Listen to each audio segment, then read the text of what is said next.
নমস্কার সুপ্রিয় দর্শক, আপনাদের সকলকেই স্বাগত। আশা করি আপনারা দূরে বা কাছে পৃথিবীর যে প্রান্ত থেকেই দেখছেন সকলেই ভালো আছেন, সুস্থ আছেন।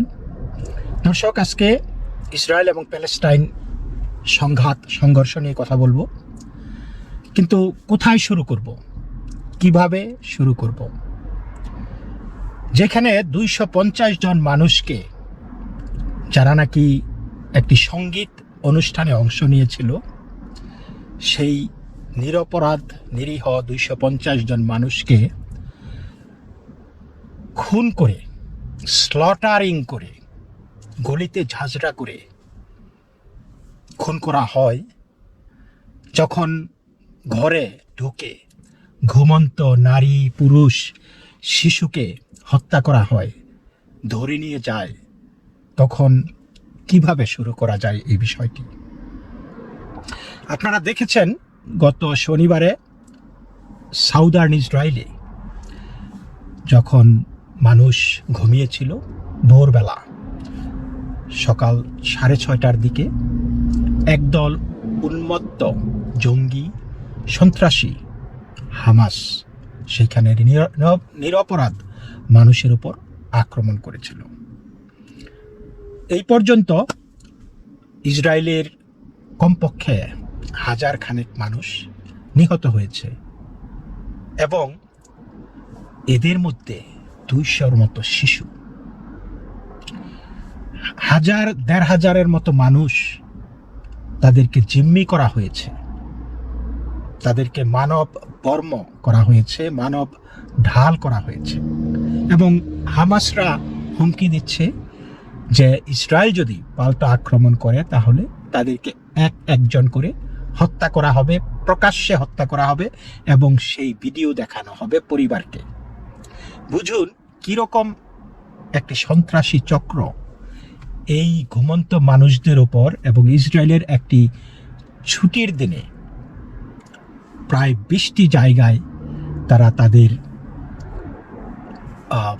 নিরাপত্তা বেষ্টনী, নিরাপত্তা ব্যূহ ভেদ করে, ইলেকট্রনিক সার্ভেলেন্স ফাঁকি দিয়ে, এয়ার, সি এবং ল্যান্ড নানানভাবে অত্যন্ত সুকৌশলে তারা এই ইসরায়েলের ওপর হামলা করেছে। তারা ইসরায়েলের বেশ কয়েকটি সামরিক স্থাপনায় হামলা করেছে, মিলিটারি মানুষকে হত্যা করেছে, কিন্তু সবচেয়ে বেশি তাণ্ডব তারা যেখানে চালিয়েছে সেটা হলো এই নিরপরাধ মানুষের ওপর। এবং আমি আগেই বলেছি যে 250 জন নিরীহ নিরপরাধ মানুষ, যারা নাকি গান শুনতে গিয়েছিল, সেই গানের অনুষ্ঠানে তাদেরকে আক্রমণ করেছে। এবং রাইটলি এই ব্যাপারটি নিয়ে ইসরায়েলি সরকার বলেছে, ইসরায়েলের মিলিটারি বলেছে যে আমরা নর পশুদের, হিউম্যান অ্যানিম্যালদের নিয়ে ডিল করছি এবং আমরা তাদের সাথে পশুর মতোই আচরণ করব। আমাদের দেশে আনপ্রেসিডেন্টেড আক্রমণ করা হয়েছে এবং আমরা এর আনপ্রেসিডেন্টেড জবাব দেব। অর্থাৎ আমাদের দেশে একটি ঐতিহাসিক, যেটা জীবনে ঘটেনি এরকম একটি আক্রমণ, সেই রকম আক্রমণ চালানো হয়েছে এবং আমরা এরকম জবাব দেব যা এই বিশ্বের ইতিহাসে কেউ কোনোদিন দেখেনি। আমরা ভাবছি যে এর পরিণামটা কি হতে পারে। আমরা দেখছি দেশে দেশে হামাসের পক্ষে, প্যালেস্টাইনিয়ানদের পক্ষে তারা স্লোগান তুলছে, তারা বিজয় উল্লাস করতেছে যে দিস ইজ এ ভিক্টরি। কিন্তু আপনারা কি জানেন যে সেইখানে প্রায় 1003 হামাস সৈন্য ইসরায়েলে যারা ঢুকেছিল, তার মধ্যে 1500 খুন হয়েছে। মানে আমি খুন বলবো না, নিহত হয়েছে ইসরায়েলি সৈন্যদের হাতে। 1500-র অর্ধেকের মতো তারা নিহত হয়েছে এবং এখনো তারা অনেকেই ইসরায়েলের মাটিতে রয়ে গেছে এবং তারা আবদ্ধ অবস্থায় আছে এবং তাদেরকেও অ্যানাইলেট করা হবে, টার্মিনেট করা হবে, তারাও মৃত্যুবরণ করবে। সুতরাং তারা যদি মনে করে যে 3,000 গিয়ে ওইখানে 2,000 মারা গেছে, এটা যদি ভিক্টরি হয়, হ্যাঁ, তারা সেটা দাবি করতেই পারে, কারণ তারা জীবনের মূল্য দেয় নাই কখনো, জীবনের মূল্য তারা বোঝে না। এইখানে এই যে যারা প্যালেস্টাইনিয়ানদের পক্ষ নিয়ে বলছে, ইসরায়েলের ধিক্কার জানাচ্ছে, এই ঘটনার জন্য দায়ী কি? আজকে যদি ইসরায়েল, তারা যেটা বলছে যে আমরা ঐতিহাসিক প্রতিশোধ নিব, এমন প্রতিশোধ নিব যে ইতিহাসে কেউ কোনোদিন এটা দেখেনি, তাহলে সেটা কি ইসরায়েলের দোষ হবে? ইসরায়েল মার খেয়েছে, ইসরায়েলের উপর আক্রমণ হয়েছে, আগ্রাসন হয়েছে, তারপরে আবার ইসরায়েলকে দোষারোপ করা হচ্ছে।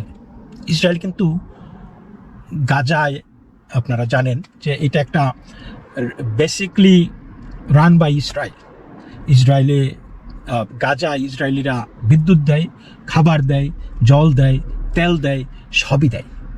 তারপরে সেই গাজা থেকে 5,000-এর মতো রকেট ছোড়া হয় ইসরায়েলের উপর। আপনার তারা ঢুকে পড়ে, সন্ত্রাসীরা ঢুকে পড়ে তাদের নিরপরাধ মানুষের উপর অত্যাচার চালায়, খুন করে, ধরে নিয়ে যায়।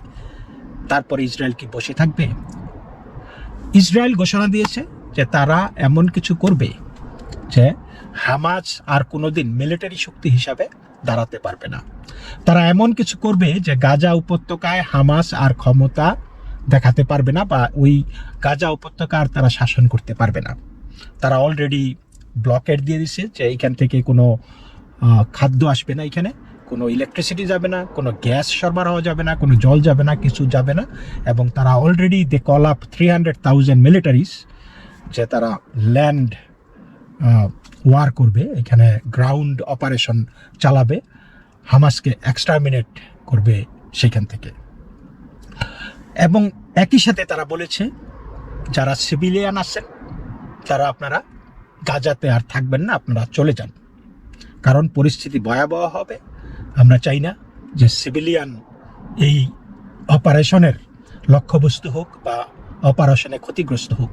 কীরকম মানবিক হলে ওয়ার্নিং দিয়ে সৈন্যকে, শত্রুকে ওয়ার্নিং দিয়ে বলে যে আমরা আসতেছি, আপনারা যারা যেতে চান আপনারা নিরাপদে চলে যান।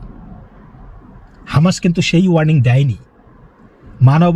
মানবতাবাদী ইসরায়েল এই ওয়ার্নিং দিয়েই যাচ্ছে যে আমরা আসছি, আপনারা যারা নিরপরাধ আপনারা চলে যান। অবশ্যই তাদেরকে চেক করা হবে, তাদেরকে চেক পয়েন্ট পাড়ি দিতে হবে। তারা ইসরায়েল দেখবে যে এই মানুষগুলি সত্যি নিরপরাধ নাকি এগুলিও জিহাদি।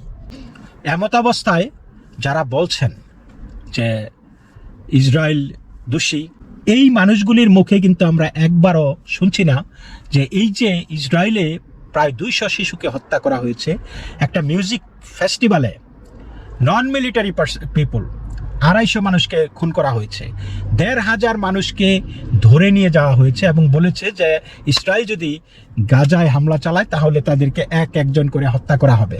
তো ইসরায়েল গাজায় হামলা চালাবে নাকি তাদেরকে জামায়াত করবে? তো আপনারা শুনুন ইসরায়েলি ডিফেন্স ফোর্সের IDF এর একজন স্পোকসপারসন তিনি কি বক্তব্য দিয়েছেন, এবং দেখুন যে তাদের টোনটা কতটুকু মেজার্ড, তারা কত সংযত, এবং সেই সংযতভাবেই এক বুক শোক নিয়ে এই মিলিটারি অফিসারটা তাদের পরিকল্পনার কথা বলছে, তারা জানাচ্ছে তারা কি করবে।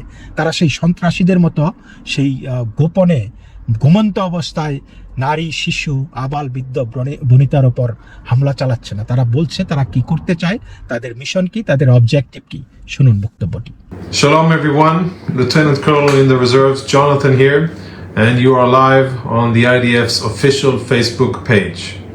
Today there are confirmed more than 700 Israeli casualties. That is the highest number of Israelis killed in any day of anything, natural causes or enemy activity, since the State of Israel was founded. Let that sink in. And more than 2,100 Israelis have been wounded, which is also a fantastical figure that I struggle to wrap my head around. And what is perhaps the worst thing of all is that most of those casualties were civilians. We're not even talking about soldiers who died in battle, but we're talking about civilians who were butchered on the streets and in their houses, in their villages, and in their beds. For the first time in our history, there are dozens, I cannot say the exact number, but there are very many Israelis held in captivity illegally, in complete violation of law, norms, basically a war crime. They're held by a terrorist organization in Gaza, and these are women, children, infants, elderly, disabled people that have been taken from Israel into Gaza, paraded on the streets of Gaza, harassed, manhandled, and even executed, and all of this documented in videos that Hamas members have proudly shared on social media. Also, as we are speaking, Israel, the Israeli Air Force, is striking Hamas military targets inside the Gaza Strip. And tonight we are striking many targets all over the Gaza Strip with the aim of sending a very clear message to Hamas that will be felt clearly. The Israeli government has ordered the IDF to be prepared, or not to be prepared, but to achieve a situation whereby Hamas will no longer have any military capacity to kill or hurt Israeli civilians. And second, to achieve a situation whereby Hamas cannot govern the Gaza Strip. Those are our aims. And we have mobilized more than 100,000 soldiers that are now in the south, getting geared up, ready, are preparing their plans, and they will execute this mission that has been told by the Israeli government. The attack that we sustained is unprecedented in scope and in severity and brutality, and our response will be unprecedented as well. And yes, our blood is boiling. We are furious, angry, frustrated, and many other things by these gruesome attacks done against our civilians. Yet, we remain committed to our moral principles. And we will make sure and we will take all necessary steps to strike military targets and them only.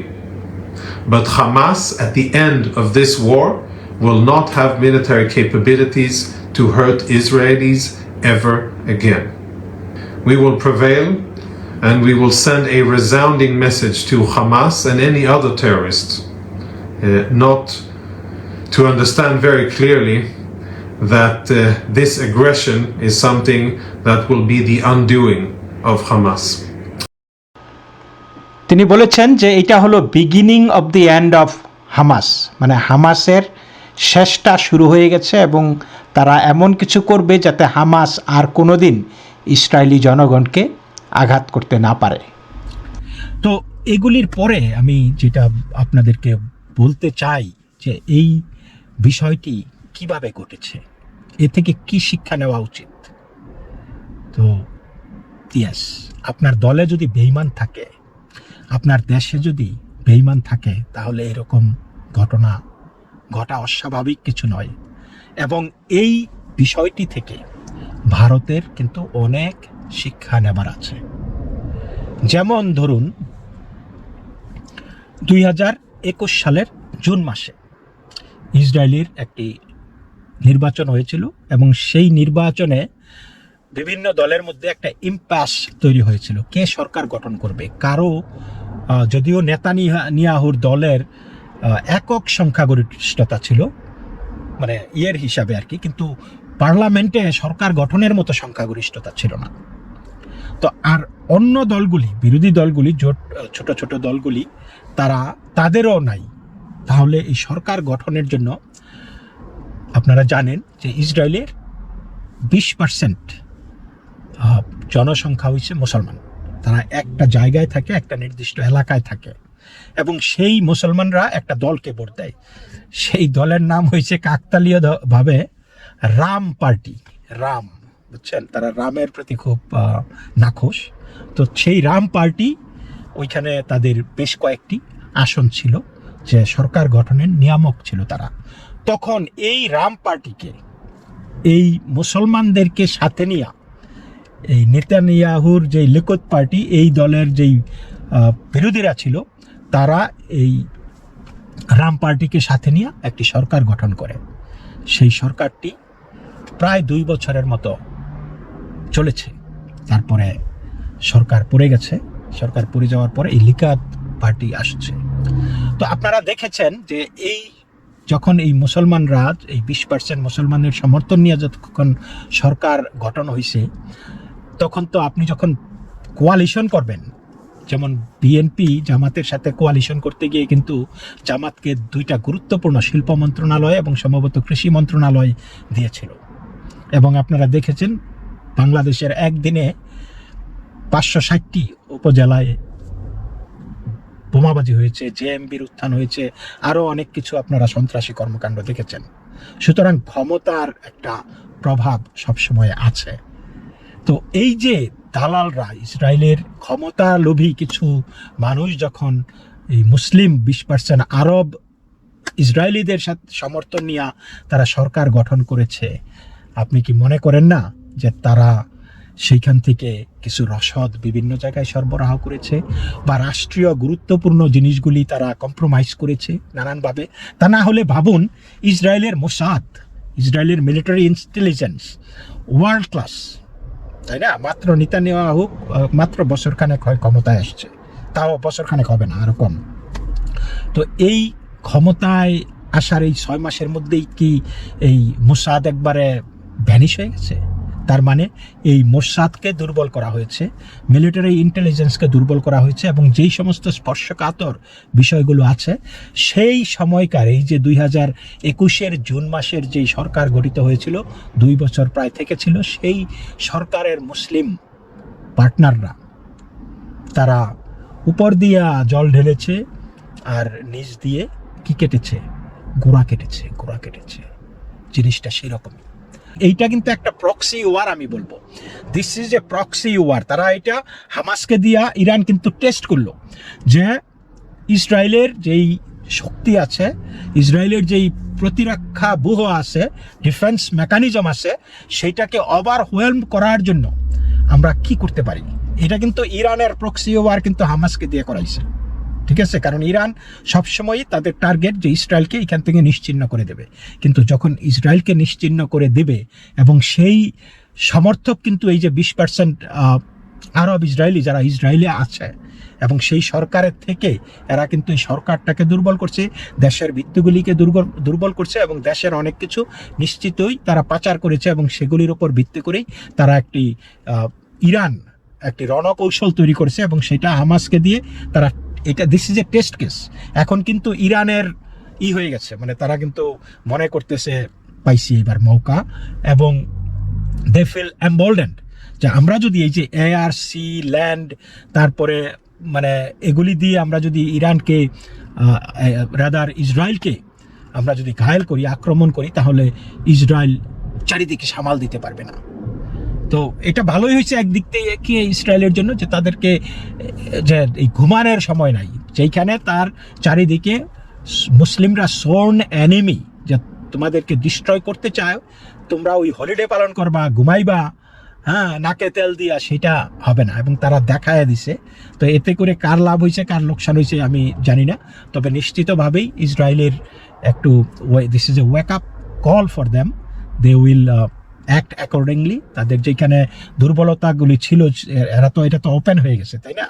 আর আরেক দিক থেকে ইরানও assess করবে যে এখন তারা যেহেতু এই যে হামাসের 3-4 হাজার সন্ত্রাসীরা ঢুকে গেছে, কেউ প্যারাগ্লাইডিং দিয়ে প্যারাশুট দিয়ে নামছে, কেউ বোট দিয়ে সমুদ্র থেকে আসছে, কেউ আন্ডারগ্রাউন্ড দিয়ে গেছে, কেউ ফ্যান্স কাইটা বোলডোজার লইয়া বা মোটর সাইকেল লইয়া বা বিভিন্ন সামরিক যান নিয়ে 22টি এলাকায় ঢুকে পড়েছে। যে আমরা যদি চারিদিক থেকে একদিকে মিসাইল মারি, আরেকদিকে সৈন্য ঢুকাই, আরেকদিকে নেভি দিয়া ঢুকি, আরেকদিকে মাটির নিচ দিয়ে ঢুকি, এই জিনিসগুলি করলে ইসরায়েল বেকায়দায় পড়ে যাবে এবং আমরা ইসরায়েলকে শেষ করে দিতে পারবো।